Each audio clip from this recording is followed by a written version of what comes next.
Welcome to Todd and Eve's show, where I talk to interesting people and try to learn from them, learn out loud, unpack their mental models, hear what they have to say. This time, a conversation with a friend. Got John Caution on the podcast, named after the classic DuPage hardcore group, Proceed with Caution. And we spent a lot of time on this podcast talking about the legacy of Weekend Nachos, which was a band for, actually, I don't know how long they were a band for, but made a mark on the hardcore scene with their irreverent power violence stylings, let's say. And John has been working on a retrospective book about Weekend Nachos, which is pretty cool. And I really look forward to reading that. And so I spent a lot of time talking about the legacy of Weekend Nachos. We also talk about what it's like to have a riff brain, a brain that just endlessly produces riffs for you to have to deal with. And most importantly, we find out, is John still angry? Check it out.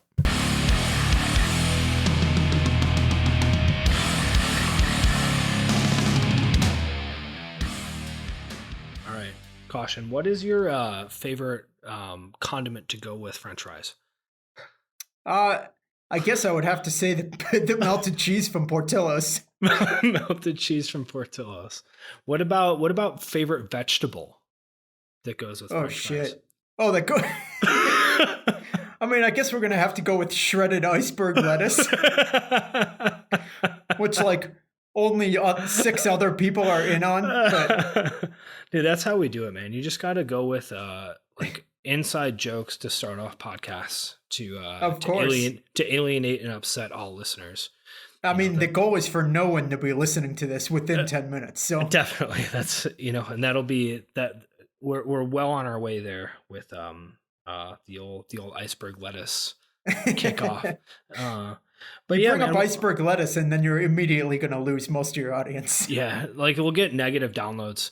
It'll be, someone will have downloaded the episode and then they'll manage to delete it rapidly enough that it actually counts as a negative You're going to get billed. You're going to get billed for the number of people that didn't listen to this. Yeah. Return chargebacks. But yeah, man, what was the deal? I'll give a quick background on this. We were in Baltimore. Was this in Baltimore? I think it was in Baltimore. It was either Baltimore or right outside of Baltimore at that shitty ass restaurant. Dude, putting them on blast right now in the middle of COVID when they need every penny they can get.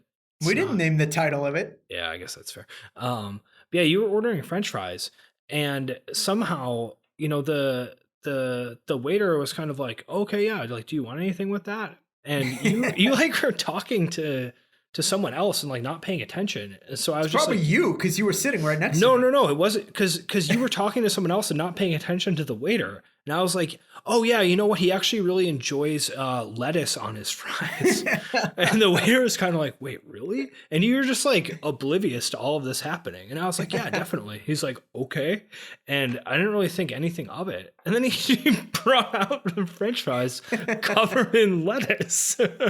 See, I always thought that it was some kind of misunderstanding with the way that I ordered. But then I found out later that you orchestrated this. And I can see the way that you're laughing right now, and there's a picture of me with the lettuce fries, and you literally have the same look on your face that you do right now. Yeah, I mean, it's one of those things, man, where I guess I have a habit of trying to finagle ruining people's orders at bad vegan restaurants. Yeah, dude, I have a fetish for it.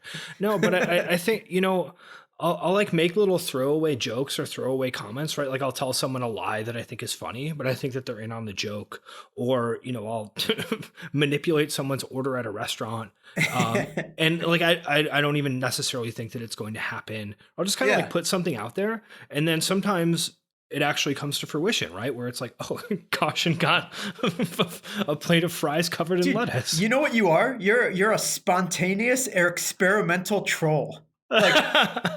Yeah, I guess you're right. You're down the troll whenever, and it's just such a part of you that sometimes it's just you just got to do it. Yeah, I guess that's right. Well, so let's make this podcast all about me.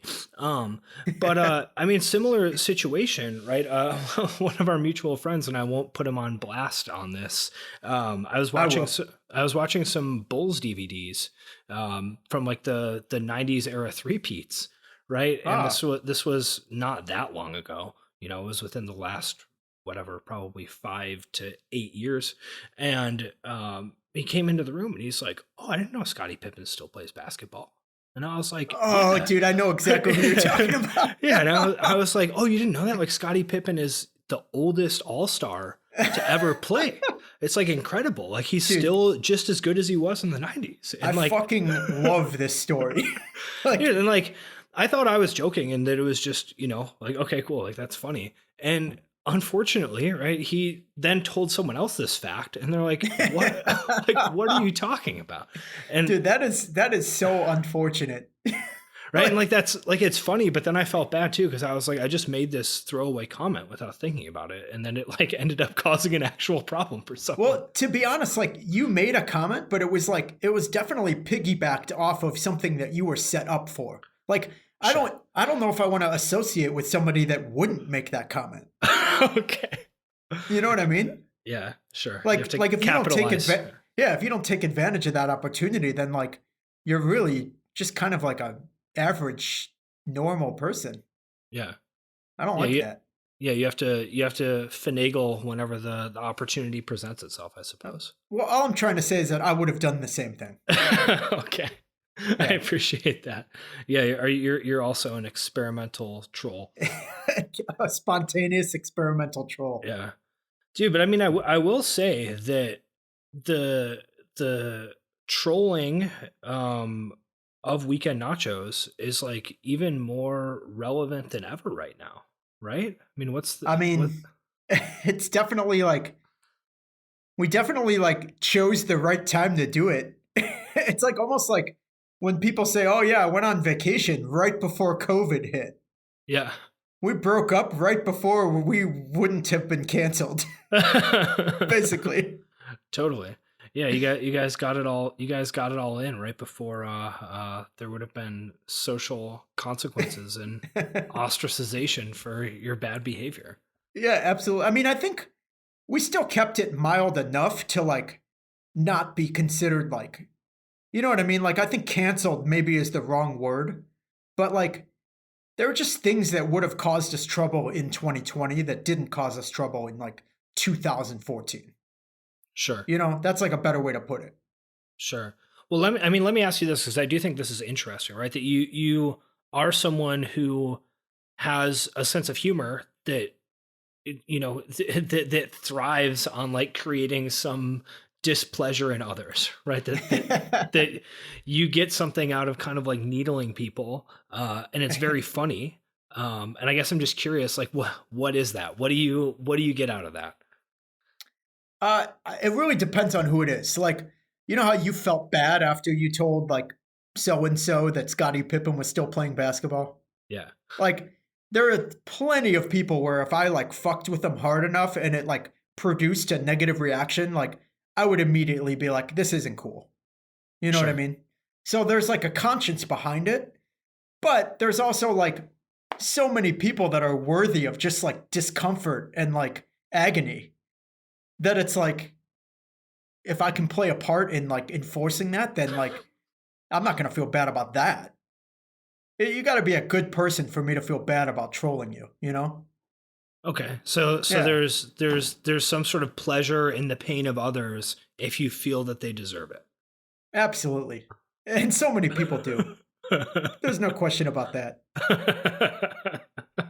That's so good. Yeah, because I mean, I think that something that's really interesting is that for us, we were both on the internet interacting socially before social media, right? Before Right. um, most people were involved in that kind of stuff, and You could argue that we were like a part of something that was like the preliminary social media. You know what I mean? Like totally. you could say like message boards are like the very backbone of like a beginning process of social media, you know? For sure. Yeah, right. I Yeah. mean, and people were using IRC chat to do similar things, Right. right? And all kinds of different ways of trying to communicate. Mhm. And I think that some of the behaviors from those forums or from those chat rooms or whatever have sort of like escaped the lab into the real world. So I guess I'm curious for you. How much where do you feel like you developed that tendency to want to like push people's buttons? Um, that's a simple question that is hard to answer. I No. think like if I had to choose when that all began, it'd probably be like in high school when I started to notice that like there were like a lot of Christians around, Yeah. like in the Yeah. suburbs that like would get upset about things that were just like kind of normal to my friends and I. Whether that be like listening to, like a metal band or a punk band. Like if that's like somehow bothers somebody, it's like you're bothered by something that I enjoy like completely innocently. So it's like there's like a level of absurdity to what some people are upset by that makes you want to like it's almost like you're standing up for yourself in a way where it's like you can't tell me that I can't enjoy this thing that theoretically shouldn't bother you, right? So yeah, in a way it's almost like a sort of revenge, but there's also like a lightheartedness of it where it's just like funny to get idiots riled up. Like there's people that aren't like crazy crazy messed up people like you and I. Yeah. There's like normal people that still could understand that it's funny to get people riled up. Sure. Yeah, it's not that out there. Yeah, totally. That there's um whatever, some sort of just I think revenge is actually a pretty insightful way to put it. Yeah, it's good. Right? It's It's uh like, it's good in a sense where like but the reason that it's not is because you're not always angry when you do it. In fact, I would say that like Weekend Nachos was like a pretty hate-filled band, but we were never angry when we were pushing people's buttons, if that makes sense. sure. We were just amused. Yeah. So those are like separate emotions, right? Those are separate sort of like Exactly. emotional states for the band. I would Elaborate on I that. well, you could just kind of go back to the fact that like Weekend Nachos like lyrical themes and like, you know, the general vibe of like the artwork and like the way that the shows were like it's pretty violent and like negative and to some people maybe like a little scary at times. But the sense of humor was absolutely not. So you get these kind of like this dichotomy of like wow, this is like really angry, heavy, like pissed off music, but like these guys look like total fucking morons. like like and not in a way where it's like, oh, like the guys from Slayer like are kind of goofy. It's like, no, these guys just like suck. Like there's no way that you would look at like me and Drew like standing somewhere talking and not be like, yeah, those guys are fucking idiots. Or like, dude, imagine Andy and Brian like just like somewhere talking and like a group of normal people observing them. They'd be like, these guys fucking suck. Yeah, totally. Yeah, You you know? you just be like, yeah, that's those people are very low on the social totem pole. Exactly. So like, you know, you can't really pull off being like tough and angry and brutal if you like look like us and act like us. Like that's like what we made Weekend Nachos kind of funny is that like there's not a whole lot of sense here, you know? Yeah, totally. No, it's I mean, it's really interesting because I think that what you're saying about there being this separation between the humor and the like anger aspect of it, right? That can seem on the surface to be, I don't know, maybe even tacky, right? But Yeah, or it's actually insincere, kind of like, yeah. totally And a lot of people did feel that way about us, which right, is another totally, thing that we like made fun of. yeah. Which then gave you an opportunity to further needle them, Yeah. right? But that well, it can be on the surface like, yeah, insincere. I think is a good word for it. It's actually very authentic because it's like sometimes I'm mad and other times I'm funny and other times I like irritating people who are judging me. Yeah, absolutely. I mean, like, even when it comes down to like the music of Weekend Nachos, like, I mean, I can say just from being in the band and like coming up with a lot of the ideas, like, it really was just about like doing what you feel like doing. And like, there's that's not like a new idea, like if you look at like a band like Smashing Pumpkins or like Nirvana or whatever, like any band that's like people like, they're going to say like, yeah, we were just doing what we felt like doing. That's not like reinventing the wheel, but as someone that was behind it, like we very much didn't let outside forces like dictate like what we were going to think was cool to do or like any of that stuff. It was just like authentic, like you said. And therefore, you're going to get a bunch of stuff that doesn't always like create a straight line. Yeah, sure. So I guess something that I'm curious about with that, because, you mentioned whatever, Smashing Pumpkins, Nirvana, etc., that those bands were doing their own thing that sort of felt good to them, but they simultaneously, tapped into some sort of like latent cultural shift at the right time to be able to essentially, like ride that wave and even define that cultural wave based upon that. Did you feel that at all with Weekend Nachos, where you're like, oh, I'm doing whatever I want, but it seems that a lot of other people want me to do this too? Well, it's interesting because I feel like we definitely never felt like we were like reinventing anything. And I still don't think we really did. I think what we did was we took a bunch of styles that a lot of people would not have thought to mix up.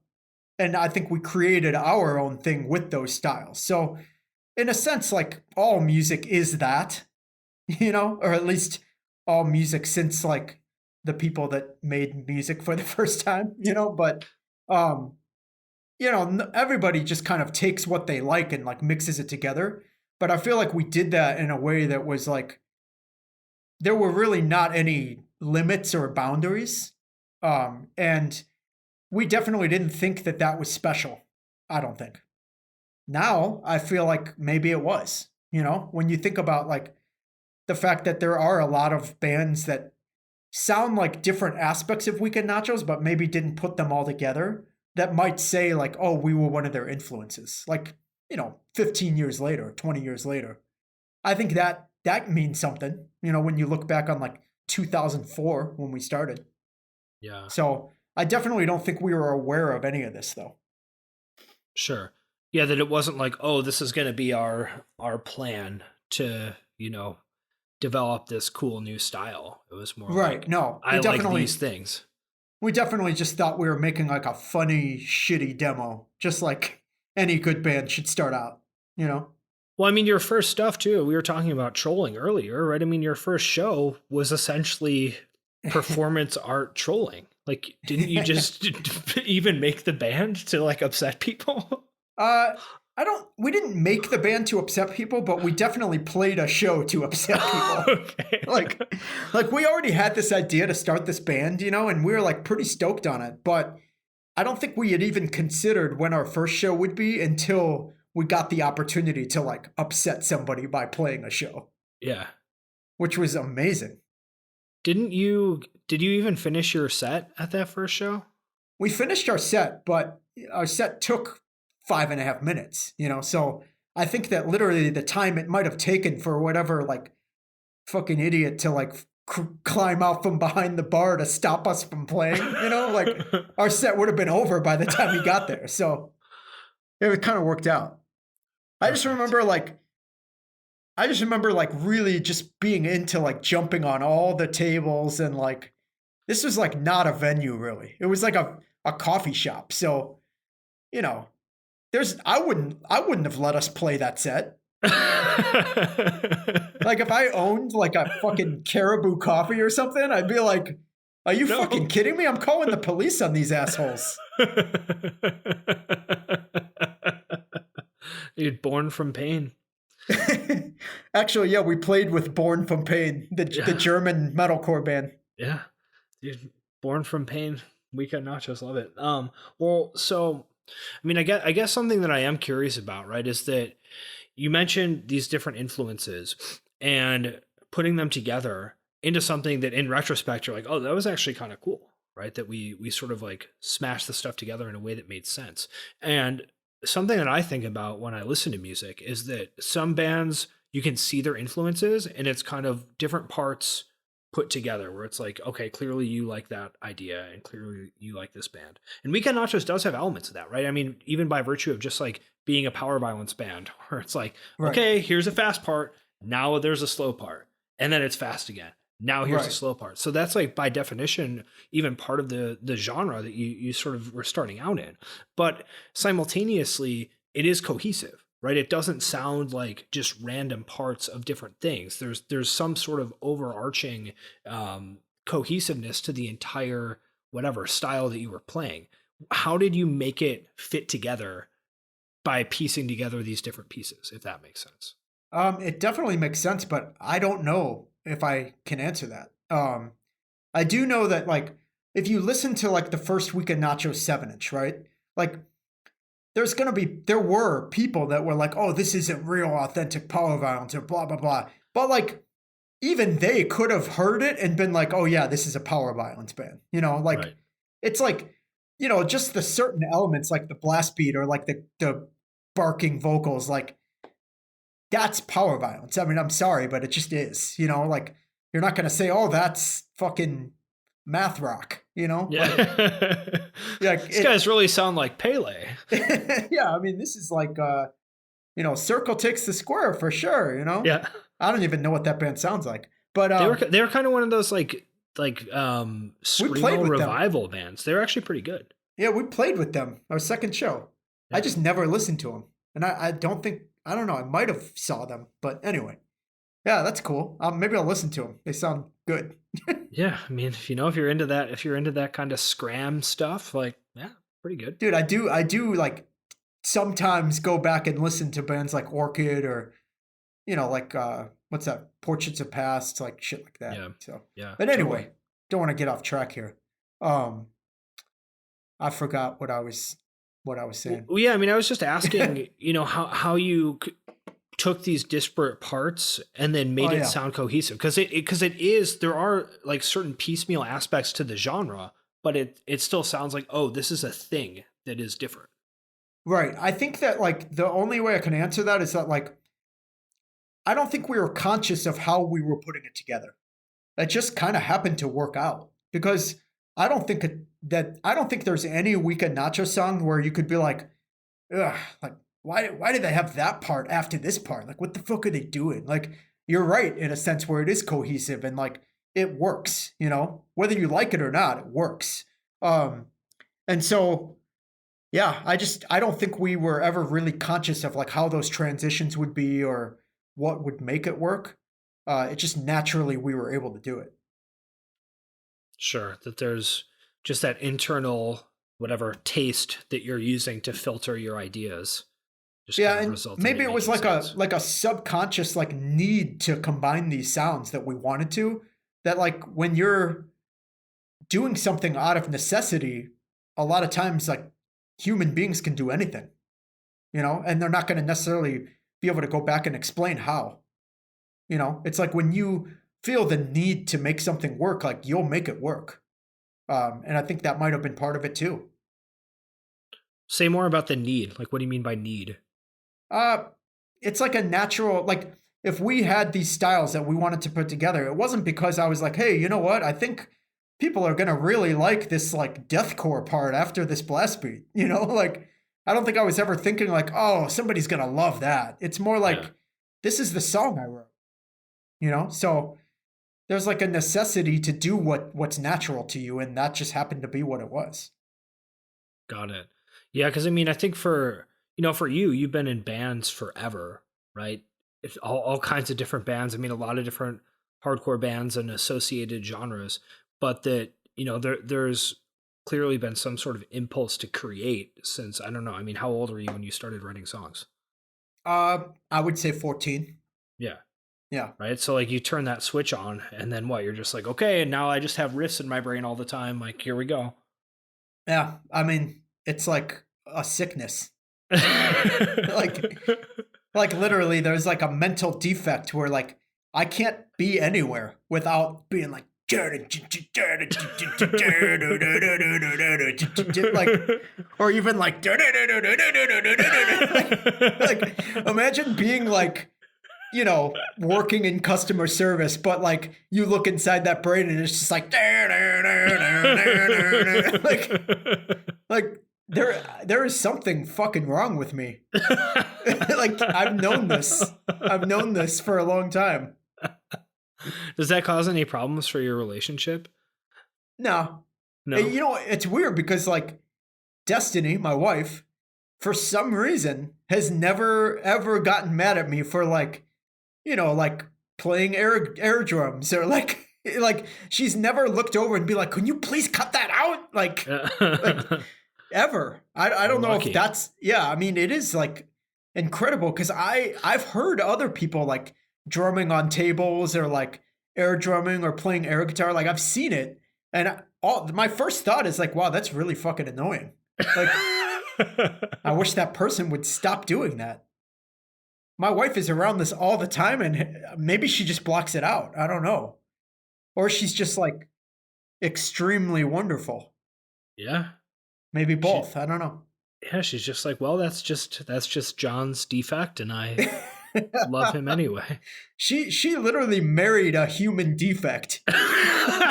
Like, so maybe like if she knows that I'm just like, I just am a problem, like she probably just knows like, this is nothing. So he plays air drums, whatever. I married him. Yeah. So the human defect. I'm like, if there's like an extra chromosome on somebody, like I am that chromosome.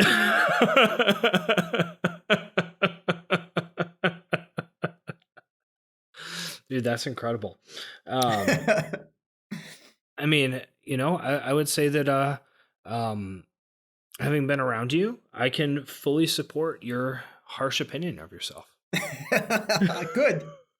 I'm glad. I honestly, like, if you were to be like, no, John, like, you should think I wish your self-esteem, like, maybe you should see a therapist. I'd be like, what the fuck is this? I'd be like, if you can't share this like self-awareness with me, then like maybe I don't even know. Dude, yeah. Well, I mean, I think that would definitely be a major red flag. Like if someone around you was trying to like build you up and make you feel better about yourself, as opposed to like as you're kind of tearing yourself down, that they continue to like help and rip down some pieces and kick you while you're down. I think that's important. Right. If someone was like, yo, John, like you're worth so much more than that, I'd be like, can you just like fucking help me do this already? Like, can you help me continue this like negative, harsh opinion of myself? Dude, we need to destroy. We must destroy this man. I back it. Turn him into mud. I mean, it's honestly like par for the course. I'm okay with it. Yeah. But dude, I mean, I do have a question about your riff brain, right? Just like constantly creating riffs and turning them over.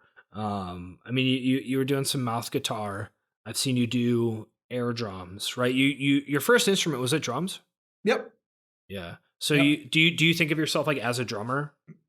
I definitely would say I'm a drummer. I mean, I really suck at guitar. I'm okay at bass, but like I can write music way better than I can play it, unless we're talking about drums, in which I can play it better than anything. Interesting.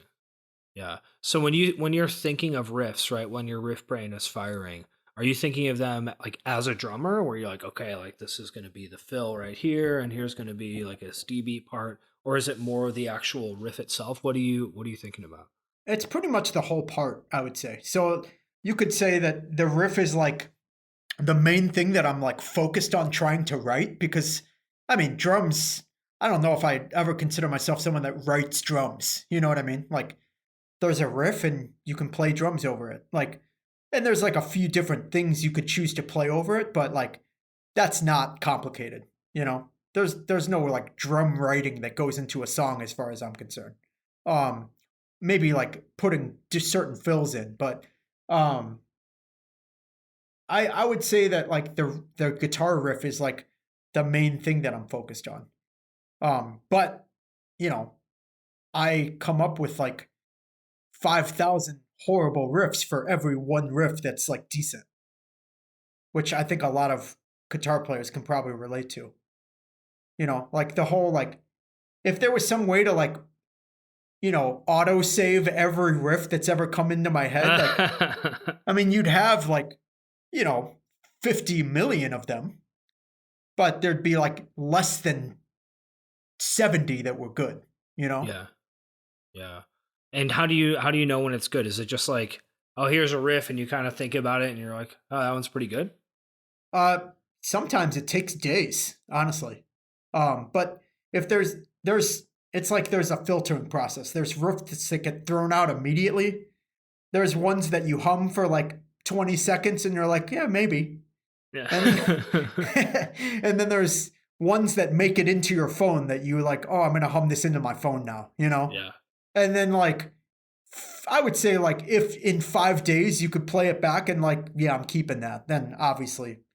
But I can't tell you how many times I'm like, dude, this sounds so fucking stupid.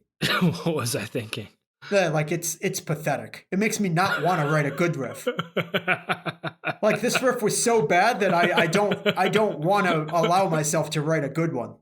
Dude, the next good riff you write, you have to throw it out just to make up for the bad riff that you even thought of. Dude, honestly, like it's punishment. No, the next 5 good riffs will not be allowed in. They must all be destroyed. Recorded and destroyed. Yeah, I mean, like, a lot of my riffs are bad. Yeah. Well, yeah, I would say, yeah. I mean, like, there's riffs that make it onto records, and, like, I would say 90% of them hold up because I've made sure that I'm okay with them,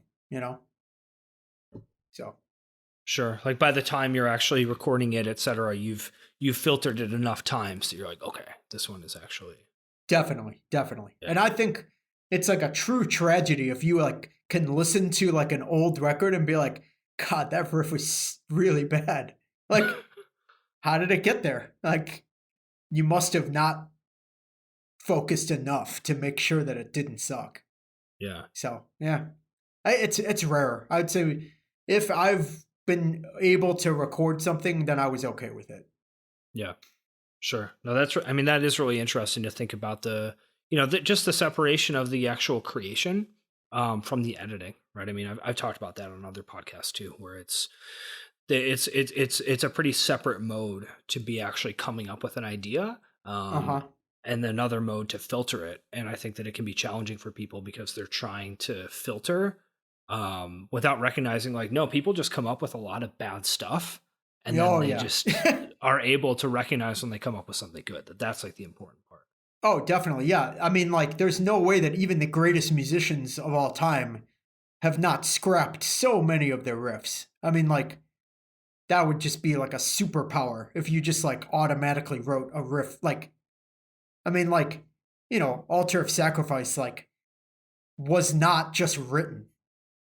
I'm sure like whoever, Kerry King or, Jeff Hanneman, like whichever one of them wrote it, you probably know this, not me, but whichever one of them wrote that, I'm sure that they were like, practicing like different versions of it before it was finalized. Right. When you can even hear that I mean, there are some Slayer demos where you can hear, they wrote some other song and then they scrapped it and they took parts of that song and put them in another one. That's awesome. I didn't know that. Yeah. I don't remember exactly what the situation is with that, but there was definitely some Slayer box set where it's like, oh, weird. Like you can see that they just like took that part from that song and put it somewhere else. Dude, it would be awesome if you could like build your own Slayer like song, like by like taking, like if you could take like the beginning of Jesus Saves and add it right after the mosh part at the end of Disciple. Yeah. Like, so there was 3 mosh parts at the end of that song. Like, that would be fucking insane. I mean, you could, dude. Just get yourself, a solid Pro Tools setup or something and chop it up. Dude, like, imagine like I reject this fucking race, and stops. And it's like, dude, that would be hard. Dude, there would be 3 mosh parts at the end. Well, I guess there's really only 1 mosh part at the end of Disciple, but like the fast part before it, just kind of like, I don't know, I'd still mosh to it. Yeah, So, yeah. totally. I mean, if that happened, like there would need to be, someone would need to make sure that there was ample capacity at the local emergency room. Yeah. I mean, I'm going to go ahead and retract my statement just a little bit and say that the mosh part at the end of Disciple might as well be 3 mosh parts. Yeah. That's how it feels. Yeah. It's with the weight of 3 mosh parts. Yeah, absolutely. So, John, you're a suburban dad now. That is correct. After COVID, are you going to start going to suburban punk shows with teens? Oh my God. No, and I'm actually going to call the police on any shows that I see like in the suburbs. I'm going to make sure that they get shut down. Just whatever I got to do to like just stomp this thing out. We can't have that here. Yeah, no basement shows. No Naperville basement shows. Drew and I I don't live in Naperville anymore. I live in Geneva now. Oh, well, yeah. I didn't know that. Cool. Yeah, but it's only like 12 miles northwest of Naperville. So right. But yeah, Drew and I actually joked about like, what if we did like a 5-song Weekend Nacho set like in my basement in Naperville, like the week of that I moved, Yeah. And like we announced it like the morning of, just to see if we could get like 25, 30 people there and just like had a fucking gay old time, like that would be incredible. Yeah, dude, totally. Or what if you just went to one of the houses that used to do basement shows in Naperville and just set up there and played? I mean, actually, you just reminded me of a little side story here. There used to be this band in Naperville. I'm talking like maybe like 98. Like when I first started going to shows, I don't even know if they were from Naperville. They were from the suburbs, but they used to play Naperville shows a lot. And they were called Nirvana. And they kind of looked like Nirvana. Like they were trying to look like Nirvana. They would show up and just like set up at random shows. Never asked to play. Nobody really knew them. But they would like set up and like play a few Nirvana songs and like break their equipment and leave. And like there were like, it kind of became this like weird legend where like, like you would hear that like Nirvana played at this show unannounced. Like nobody even like stopped to like really know them, Isn't that weird? Was it like a performance art type of thing? Were they just trolling everyone? What was their vibe? I mean, like literally, like so. I remember a show where like the band was set. It was like in the front of a garage or something. Some kid had a show in his garage, and like Nirvana, like set up like kind of like to the side of the driveway, and just like plugged into the garage and played a few songs, and like nobody really stopped them. Like, yeah, what are you gonna do? If there's one thing that wouldn't be a problem at a suburban house show, it's a band setting up and just playing. like if that happened at like the Beat Kitchen with like, like Trap Them and like, I don't know, Black Breath, if they were like playing a show and some band did that, obviously someone would be like, yo, get the fuck out of here. You guys can't play, That doesn't happen at like a kid's house. Yeah. That'd be the prime time for Weekend Nachos to just go set up and play somewhere. Dude, I mean, I think that's actually, that would be a good idea to just, take over the suburban hardcore scene post-COVID. It'd be awesome. That's where it all started. It's like, oh, did you hear about the Weekend Nacho show? Like, yeah, they just like set up at some kid's show. like some kid had like his high school band playing and like Weekend Nachos just like set up at the end of the driveway and played a few songs. And like literally no one knew who they were, and they were like almost 40 years old. It's really weird. Dude, that's like, it like makes me uncomfortable to think about a band doing that, but it's also awesome.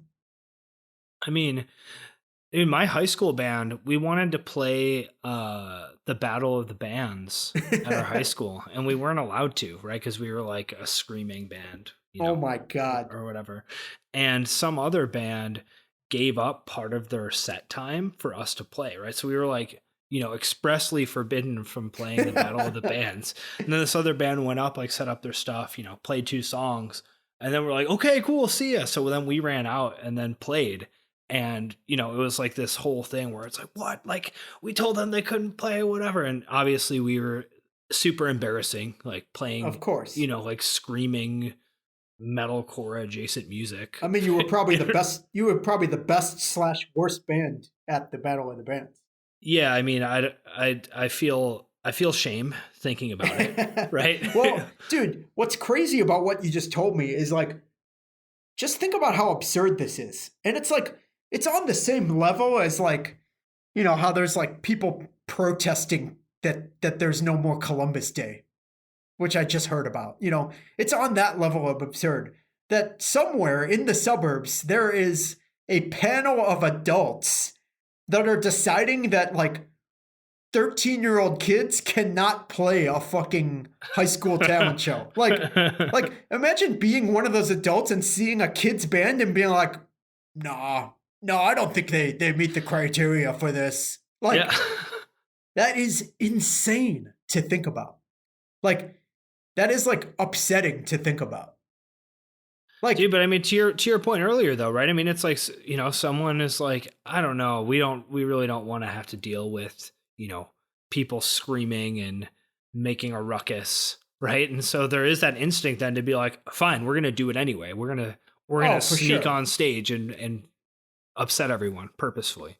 Well, maybe it's just like me being like used to this music and like it being not a thing for me, but like, I mean, it makes sense why the kids would want to get up there and like upset people. But I guess like I'm just going off on a tangent here about how like, let's say I were like a teacher at the high school or at the junior high or whatever. Like, there's no way I wouldn't be the one that was saying like, why the fuck can't they play? Like, what do you think is going to happen? Like, you're not going to get like 12-year-old kids like bringing like chains and baseball bats into the auditorium. It's not going to be like a Bad Luck 13 show just because this band is like covering Kitty or something, like. So it's like, it's absurd to me to think that like there's adults that take that seriously enough to not let like kids play their music. Yeah, I mean, like, who knows? We're speculating about people's motivations long in the past, but I never got the vibe that it was like, oh, something bad is going to happen. I got the vibe more that it was, a self-important teacher who had an idea about how he wanted the Battle of the Bands to go, that he was curating, where he's like, no, like, this is going to actually be good. Like, we're going to have bands that are good. It's going to be, a certain quality of music that's going to show up, and it's going to be really impressive, and everyone's going to get to see like the culture that we have at our school and the that makes it that we have. That makes it even more absurd.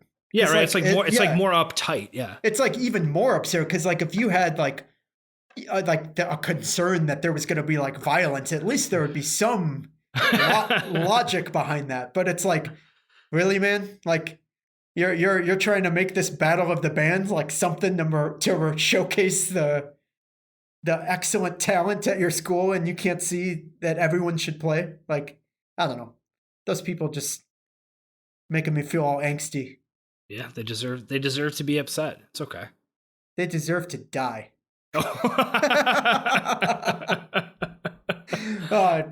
Yeah, they do. There it is. There it is. The anger and humor packaged together. A declaration of violence against the Downers Grove Education Committee. No, dude, Lyons Township. Nice. I don't know where that is. Yeah, LaGrange. Oh, nice. Cool. Them too. Yeah, them too. Them as well. So if your child is growing up and starts getting into punk, what do you do? Uh-oh. Are you happy, sad? Do you stop them? What's your attitude? What's your mood? Mixed emotions. Definitely, absolutely would not stop them. A part of me would be like proud because that would be proof that they weren't just like, listening to fucking like Chris Brown or whatever, you know? So like that's cool. Um, but I don't know. I hope they don't I don't know, it's hard. I hope that they don't take like the hate from that music and like let it enable things that they've never really worked out, if that makes sense.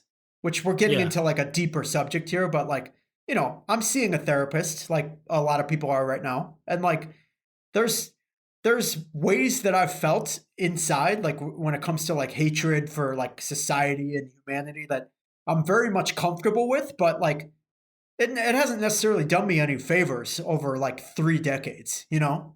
So I would hope that if my kid got into like punk or hardcore or even metal, that it would be like like a healthy way to express it. But in addition to that, that they wouldn't like revel in this like social opposition to the point where it like hindered their ability to like be happy for like decades, you know? So that would be like my only real concern, I guess. Yeah, totally. I mean, that's interesting that you bring up the idea of kind of reveling in those negative emotions, right? Because I think that people who are drawn to darker music, you know, I think from the outside the perspective is like, oh, everyone is super angry and super screwed up or whatever. Which, like, yeah, there is some of that, but I don't necessarily think it's that simple, right? But Right. there is a part there's a sliver of probably everyone's brain who gets into that at least is more in touch with some of those like negative emotions or like darker attitudes than people who aren't into it at all. Absolutely. And you know what? It's really good to be in touch with that. And it's really good to like embrace it as like part of reality, which is like, you know, the problem with so many people that don't is like that does lead to like things like drug abuse or like violence and, you know, like domestic violence even, you know, like there's so many ways that it's benefited me to like be in touch with like those feelings. But at the same time, like, you know, at age 16, I hear a band like Blood for Blood. You know, at age 19, I hear a band like Marauder. And I'm thinking, like, fuck yeah. You know, Yeah. like, this is me, you know? Like, that can be good, but I don't know if it's necessarily good to, you know, like mold your identity around a Mm, band like that. sure. I would rather my daughter mold herself around a band that, you know, had a little bit more of a grip, you know? Like Blood for Blood, not known for having a grip. I don't know if I want blood for blood carrying my child from her adolescent years into like adulthood. Yeah. So, Well, I mean, to your point though, I think that one of the things that's really powerful about music is the tendency for people to form an identity around that music, right? That mhm. it's not even just like the lyrical content, right? It's not like, oh, I'm listening to this satanic music and now I'm, you know, a Satanist or I'm opposed to church, or it's not like, oh, I'm listening to these violent lyrics and now I'm going to go do violent stuff. It's more that you potentially form your identity around the music scene and can even fixate, sort of like you said, on a specific artist. In your case, Blood for Blood. Dude, I used him as an example of like a pretty fucked up band, you know, but like, you know, I really only like that first album. Yeah, I mean, totally. it's a Totally. great first album, but like I don't need you could take Blood for Blood out of my upbringing and it's fine, you know. You wouldn't be able to do that with other bands, but like, yeah, I just named them. Yeah. Yeah, I don't know, man. I feel like there's a little bit of revisionist history there. I remember having some conversation with you like a long time ago. I'm laughing already. Dude, I mean, it's not even that funny. You were just talking about like how much you liked Blood for Blood and like how they were the best band and how good they were. How is that not funny? Dude, I mean, like I remember just being like, dude, I mean, they're fine, but I just don't see it. And you were like really trying to convince me Dude, how important and good Blood for Blood I mean, was. I think that's like looking back on that, that's like fucking pathetic. Like Yeah. like you're obviously the person with the level head in that story. Like, you know, Blood for Blood. I mean, okay, that first album is pretty vicious, you know, like you look back on like, you know, punk or hardcore, like I mean that first Spit My Last Breath is pretty phenomenal It's a album. hard record. Yeah, it's good. It's important, I would say. But, it's not like they're not a band you need to convince somebody is like like I wish I could go back and be you and just be like, shut the fuck up, Caution. Yeah, Like shut up, man. you've liked Cut this this band out. for like 1 week. Like, fuck you. um, yeah, I do want to ask you about. I mean, so you mentioned therapy, and I'm curious. Are you going in and you're like, hey, listen, like I'm dark. I've been in these weird bands. Like, here's these insane lyrics that I've written. This is part of me. Like, what's the deal? It's actually not what you think. So I originally got into therapy through marriage counseling. So my wife and I just, having a kid, this pandemic, like we're holding on, we're doing fine, but we haven't done fine before. And it's Sure. hard. And like marriage takes an extreme amount of work. Anyone that says it doesn't is lying. Yeah. Um, and we got into therapy through that. So what this therapist that originally met with the two of us decided was that we should both see somebody separately, Mm, try to work out some individual things, and then meet back up.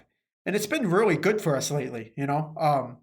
But me seeing this person on my own kind of just caused me to start talking about myself. And if anyone's been to therapy before, they probably can relate that a lot of the first few sessions is like preliminarily like background information, trying to get to know like who their client is and all that. So um I shouldn't say client, it's more of a patient, really. I don't know if therapists consider them clients, but anyway, that's not important. Um so yeah, a lot of that was me explaining like, the social issues that I've had growing up and like the way that I feel about society and humanity and things like that. So yeah, I mean, we've talked about a few things so far, but that was definitely one of them. Pretty similar to the way that you mimicked it when you first. Like, it was kind of like that, honestly. yeah. You're like, listen, I'm a freak. Here's Listen, here. listen. I once tried to convince this guy that blood for blood was really important.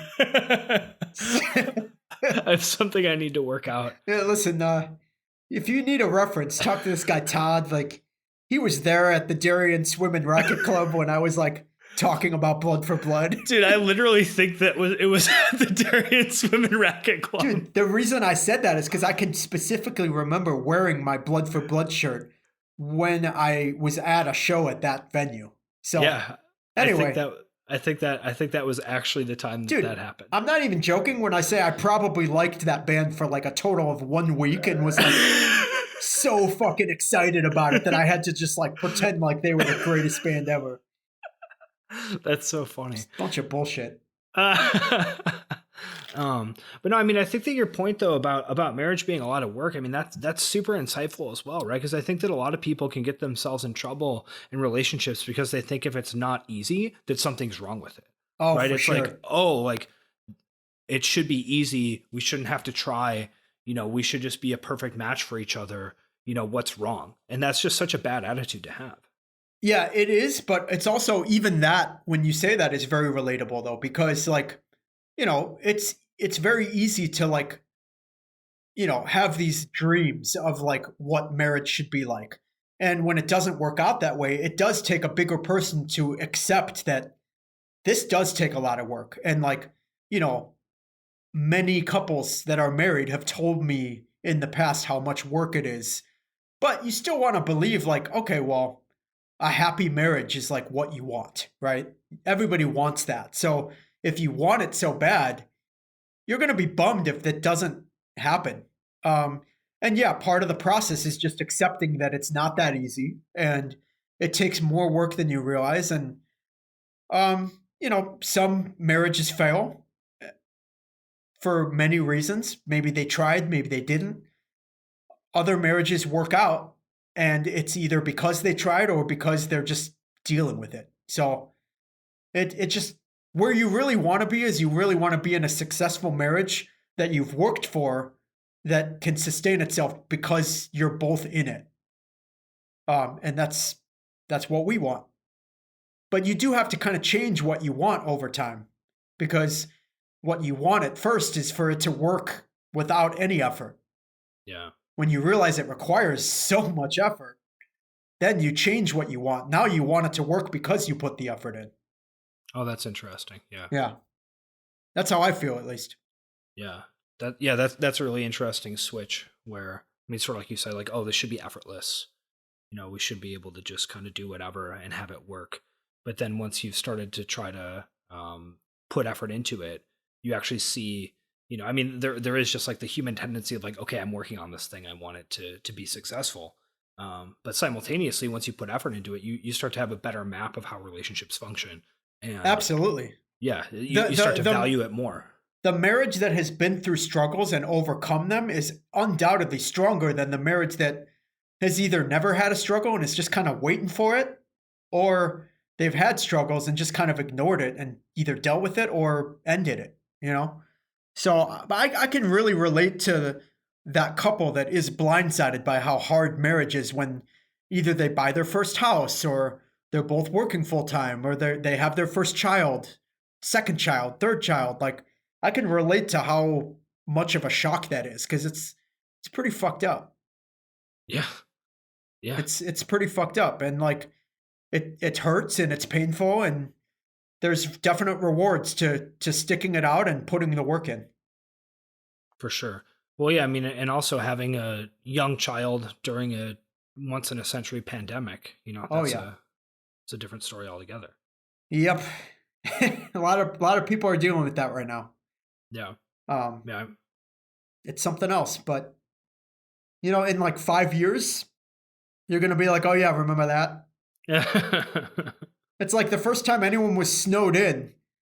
There's no way that they were like, oh, a blizzard. Well, gotta get through it. Yeah. They were like, yo, this fucking sucks. Our lives are over, But then like 5 years later, they're like, oh yeah, remember the blizzard of 93, Yeah, there was so much snow then. Yeah. It was really fun. Exactly. So that's kind of how this is going to be. And so I guess I am curious, I mean, if you're working on your emotions, developing better strategies to deal with things like that, I mean, are you still angry? Yeah, I'd say so. Cool. It's I don't feel as much like I need to let the anger out as much as I did when I was younger. I've mostly just come to terms with the fact that like there's validity behind why I was angry, and like to this, I don't know if I'd necessarily classify it as anger. It's just like a mutual understanding that like some people in society just don't mix. Like Sure. You're really fighting towards something when you're a teenager. When you're fucking 35 or 36 or 37 and you realize that you still feel the same way, like you're not really fighting anymore. You're like, yep, I'm not fucking normal, So totally. Yeah, like when you're younger, that there's like, okay, I'm striving for this thing, and someday I will get there, and then something will happen. And you're like, wait a second, I'm here. What are we doing? You want to piss people off because you want to know that people are listening to you, Like that's what you go through as a kid, as like an angry kid. You want people to hear you, Sure. I'm fucking 37. I don't give a shit if anyone hears me. Like, it's over. It's like I'll still do art and I'll still make music, but like, if 10 people listen to it, cool. Like I don't give a shit if anyone knows this about me anymore. I've gotten through that. It's no problem. Yeah, totally. Well, and I mean, you also have had enough success with your music that you recognize that it's cool to be heard, but it doesn't necessarily change anything either. Very true. And like this, right? This conversation's kind of like a testament to that, when you realize like, yeah, it felt like I was getting all this negative energy out, but like I've still got it, but we had some incredible times doing it, and I got to experience things that I never thought I would. And like, that's what I take away from it. I don't look back on Weekend Nachos and think like, boy, really glad I had that outlet. Yeah. It's more like, obviously that was necessary. There's no doubts about that. But, we got to travel the world, release 5 albums, a bunch of EPs. Like tons of shirts, like all this cool shit. So, yeah. Well, yeah, I mean, and sort of like we were talking about before too, I mean, people will form identities surrounding music that they like.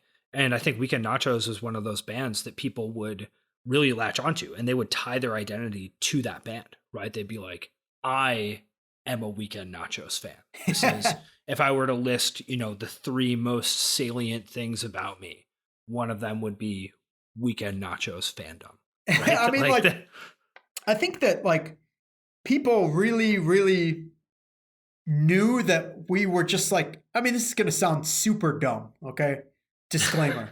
Looking But forward like, to it. yeah, people really knew that like Weekend Nacho is just like one of them.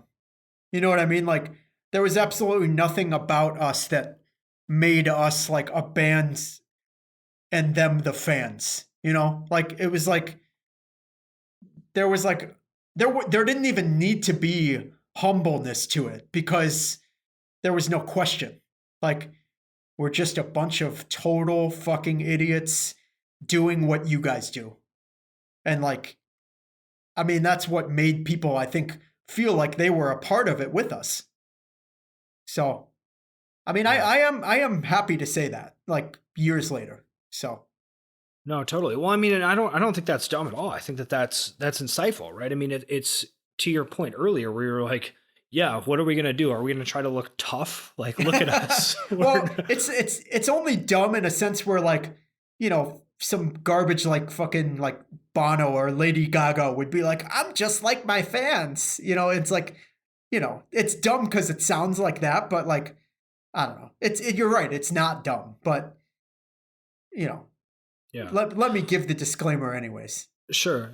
Well, but I mean, again, kind of in retrospect, like thinking about a lot of that stuff, it's like, okay, there are a lot of people out there who like aggressive music, who are angry at the world, who have, problems fitting in, social issues, whatever, simultaneously have a sense of humor, like think a lot of stuff is funny.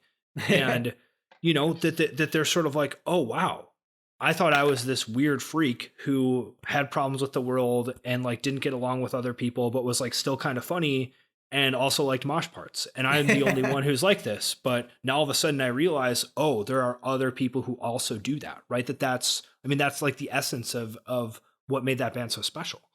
Totally. Yeah. And like when you allow like multiple things of your personality to like be put on the table like that, like naturally you're going to have more people relate to it.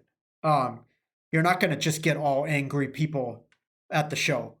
You're going to have like people that are like total goofballs that are also like, yeah, I like Weekend Nachos for this reason.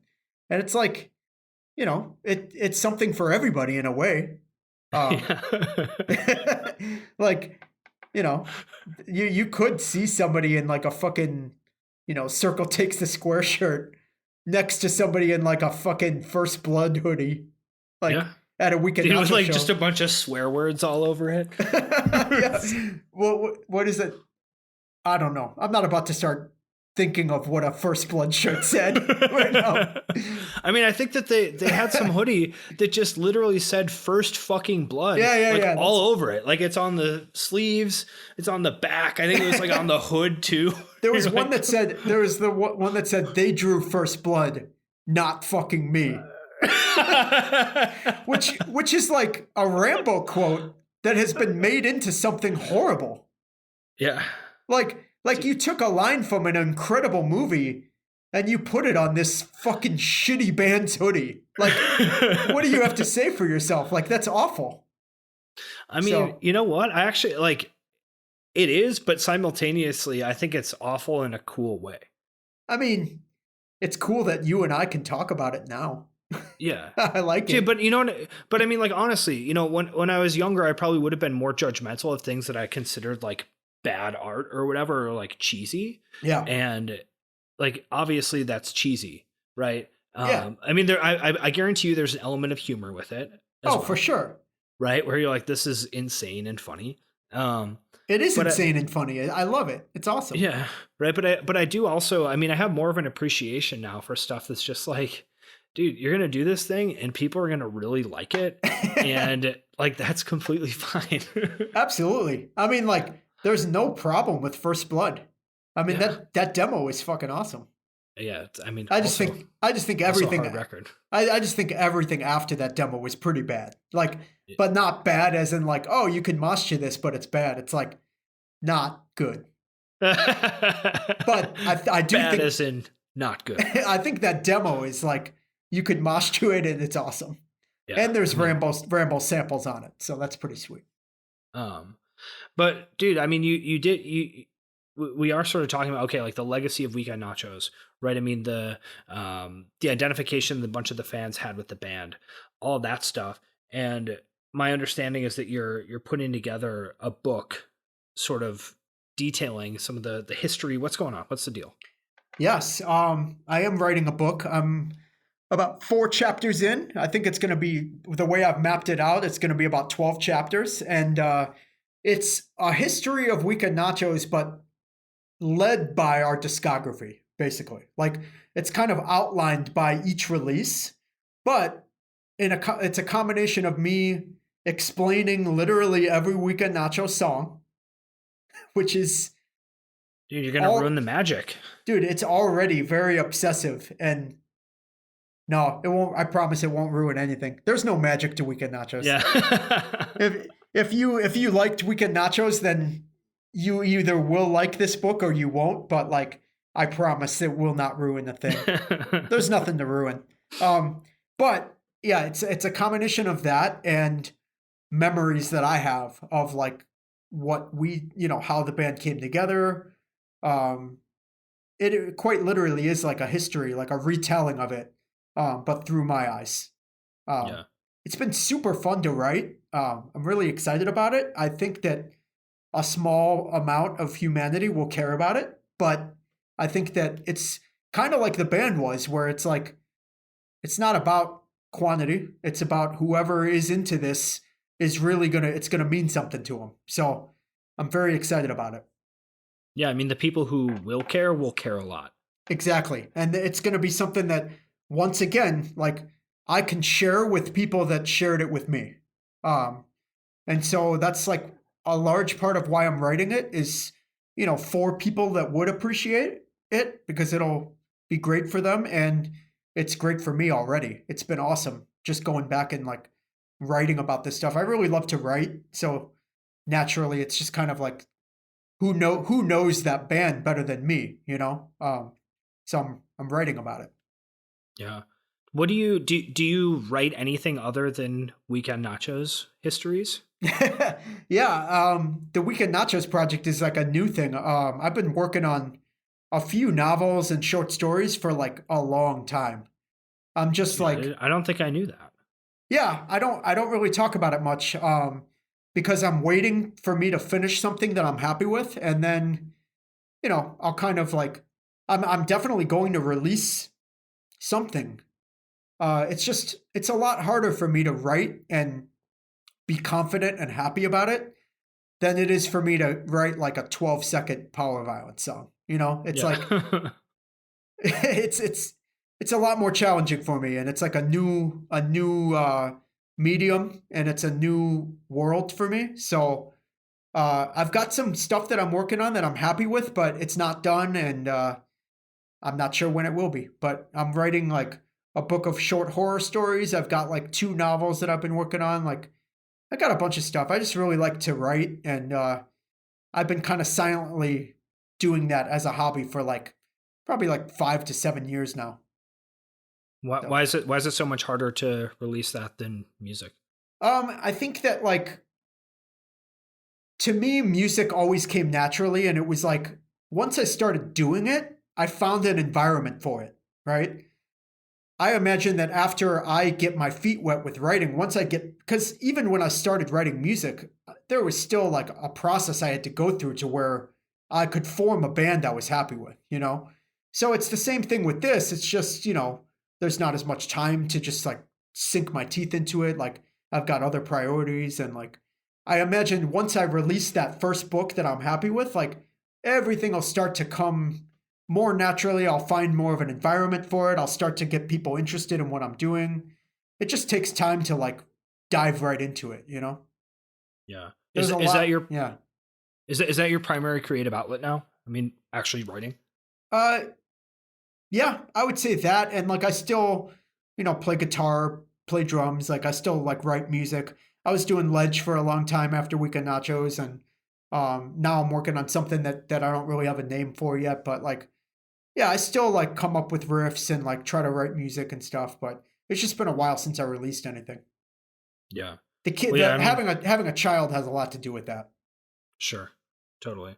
But I mean, like we were saying before, you sort of have that obsessive brain that it's just gonna generate content, right? It's just gonna be like, oh yeah, here's ideas.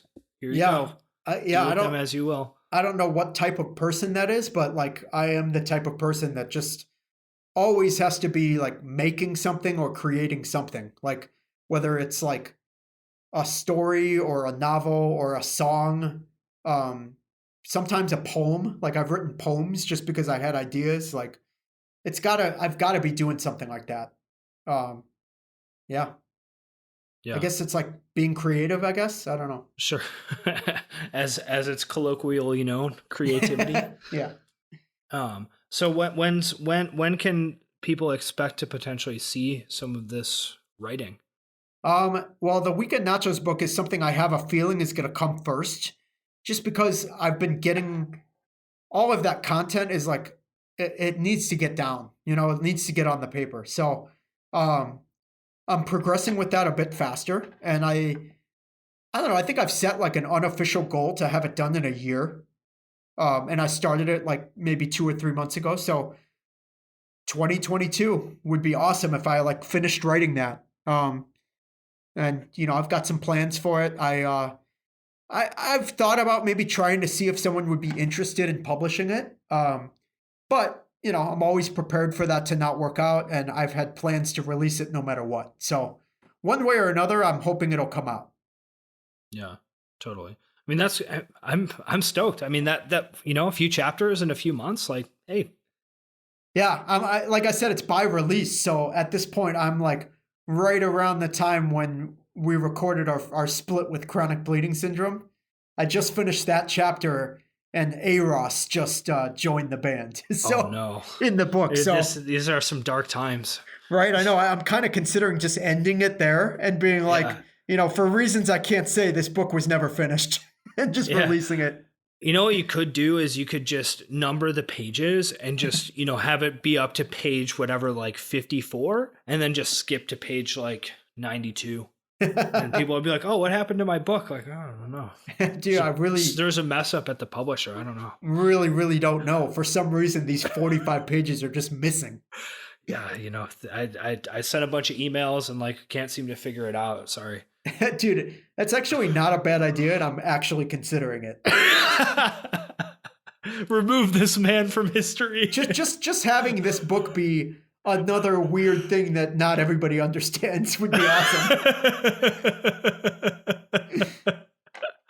Dude, just creating confusion and discontent just amongst creating a confusing, incomplete work of literature.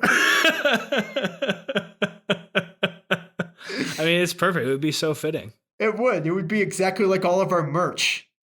Dude, exactly. Where it's like, why the fuck would any band release this and put it in a web store? Like, is it legal for them to just use this picture of Boy Sets Fire? Dude, that is in my top 10 favorite things that I've ever done in life. Yeah, I mean, that's up there. It's like put Boy Sets Fire on a shirt with our band name over it. It's up there. I mean, like, yeah, I gotta make sure I put that in the book. Yeah, and make it the cover. Yeah, I'll mention like when I talked to Jacob Bannon about it. Do you know that story? No, let's hear it. It's a quick story. We were at Reggie's. We played with Converge, and Jacob Bannon came up to me at our merch table, and he was like, "So I just gotta ask, like, what's with the Boy Sets Fire shirt? Like, why did you put them on the shirt?" And I was like, "Well, let's just say this.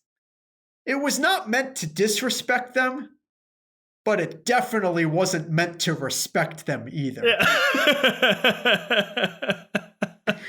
And like, he just kind of laughed and he was like, I get it, and walked away. It was awesome. He's like, okay, yeah, cool. Sounds good. Yeah. Dude, I'm going to be honest. I get Boy Sets Fire and Kid Dynamite confused in my brain all the time. That's like, those are basically the same band, right? Dude, that's not true, but I like that. That you get right, because it's some sort of like exploding boy concept. You're like, okay, I see what you mean. It's like the names that make you kind of think of them alike. Yeah. I could see that. There's bands that aren't anything alike that I get mixed up like that. I can't think of an example right now, but yeah, I mean, I will say that Kid Dynamite is, in my opinion, a great band that like never did anything crappy.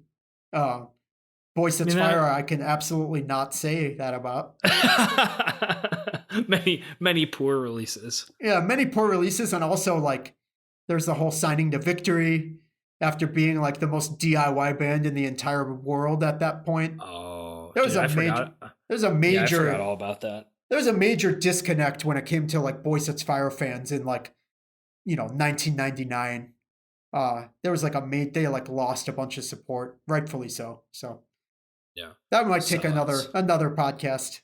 Yeah, we can dissect the assorted controversies associated with pop punk bands signing to Victory. What if I was like, hey, Todd, do you think we could do another podcast episode, but like just all about Boy Sets Fire signing to Victory? Like, dude, you know what, man? I mean, we could take a look at our calendars and we'll just put it on. I mean, what are you doing tomorrow? I mean, definitely this now. Okay, if you're down, but. Yeah, man, let's do it. It sounds awesome. I don't think I could. I don't think I could allow you to do that to your podcast. It's okay. We've already alienated all the listeners with cool. This one, so I think we're okay. Sounds good. Good way to circle back around to the first thing we said when we started. Yeah, this. It's callback humor. It's a classic technique. You could use it in your book if you want. Absolutely. I need something. Yeah, I need something to make it good. You can use it in your book if you want.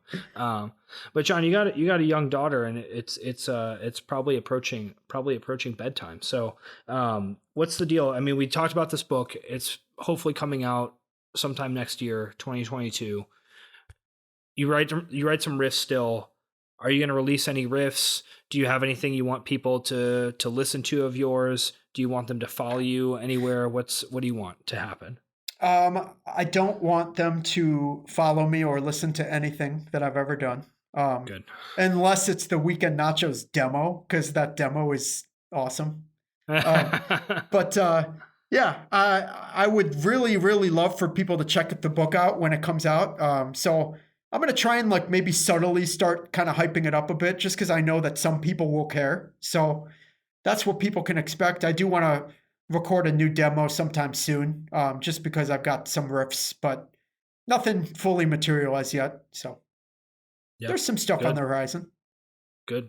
I look forward to all of your creative output. Thank you, dude. I appreciate it. It's been a pleasure. Thanks for having me. Thanks for listening. If you like the show, the best thing to do would be to send it to one of your friends who also likes podcasts. If you want more, I have an email list where I send out a weekly update with all the podcasts I've recorded and articles that I've written. I also include my favorite things that I've been reading or listening to as well. You can sign up for that at www.toddneve.com. That's I before E, or you can open up the show notes in your podcast player and click the link in there.